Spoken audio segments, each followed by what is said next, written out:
the renowned Chinua Achebe. Honorable Speaker, there is something good in writing a book. Even myself, when I retire, I must capture what I've learned in this parliament through a book.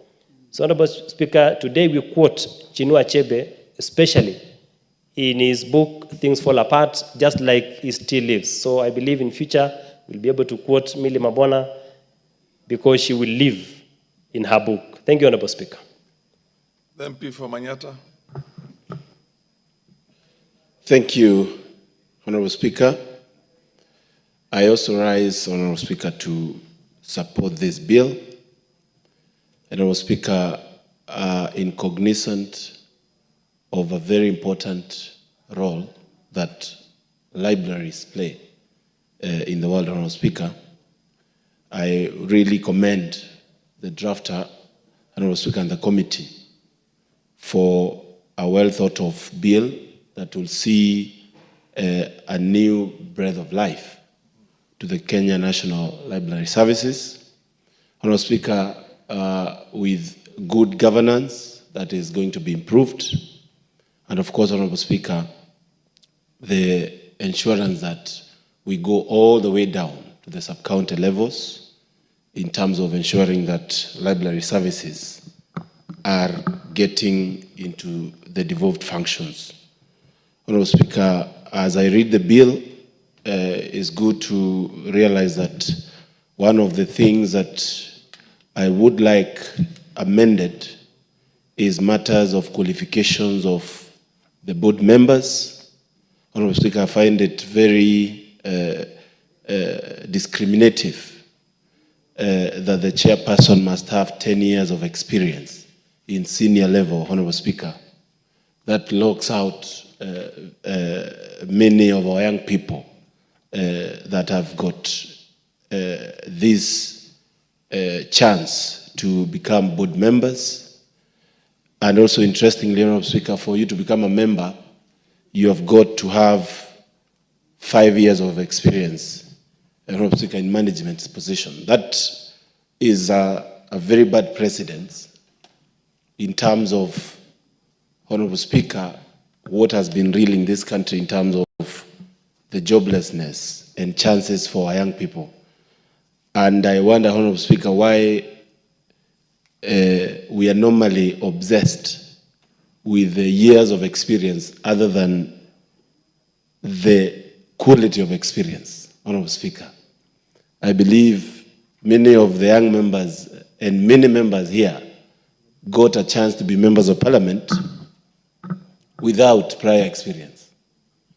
And Honorable Speaker, yes, it improves on matters to do with leadership and solution solving issues, but I believe it is not fair to put it in the law that such things are supposed to be checked. Honorable Speaker, we will be checking, and I hope it gets into hazard that we need to check on such issues. Honorable Speaker, I interact a lot with the library, the government library in Embu, my constituency, Honorable Speaker, and they have come to visit me very many times.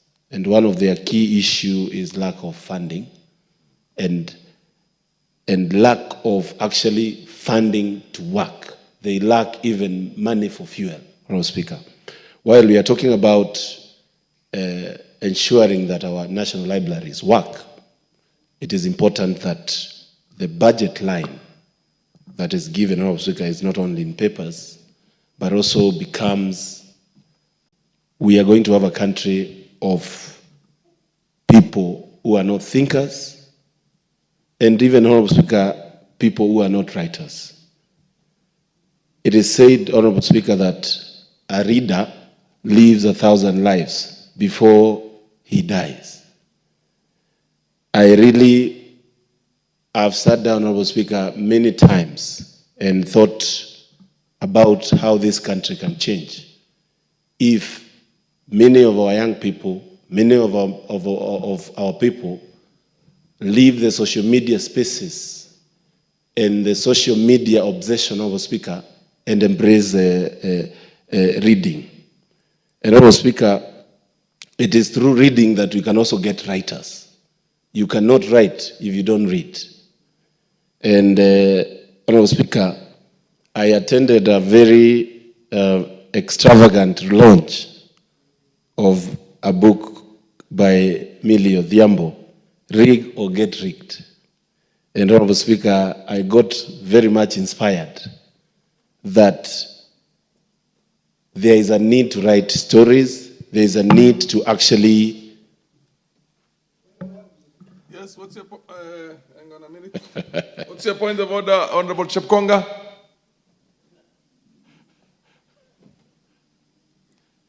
Proceed. Give him the mic. Thank you very much, Mr. Speaker. Mr. Speaker, it is not my ordinary business generally to interrupt good friends like the Honorable Mukunji. And particularly, you know, he calls himself AKA mwenye kuchituma. You know, somebody who sends himself, Mr. Speaker, we must respect. Yeah. But because of the rules of this House, which goes beyond respect, Mr. Speaker, it behoves me to inform you, Mr. Speaker, on a point of order, standing order 35, that I see that we do not have a quorum in this House. Fair enough. I do agree with you that we do not have... Order, Honorable MP for Manyata. We don't have quorum. Can you ring the quorum bell, please?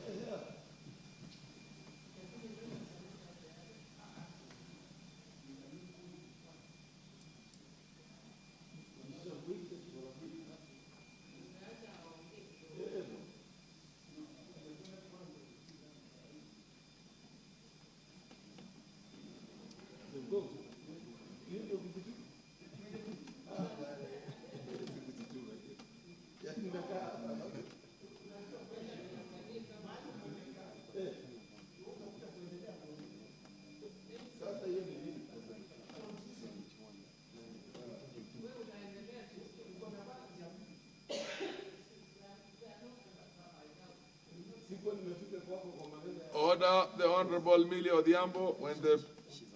Oh, she's a whip. Proceed. Proceed. Proceed. Proceed. Proceed.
stop the bell. We have reached the 10 minutes. Honorable members, there being no quorum, I want to tell the Honorable Mukunji MP for Manyata that you still have 6 minutes when this debate comes up next week, sometime next week. Honorable members, the time being 7:01 and 38 seconds. This House stands adjourned until Tuesday, the 15th of October, the year 2024 at 2:30 p.m.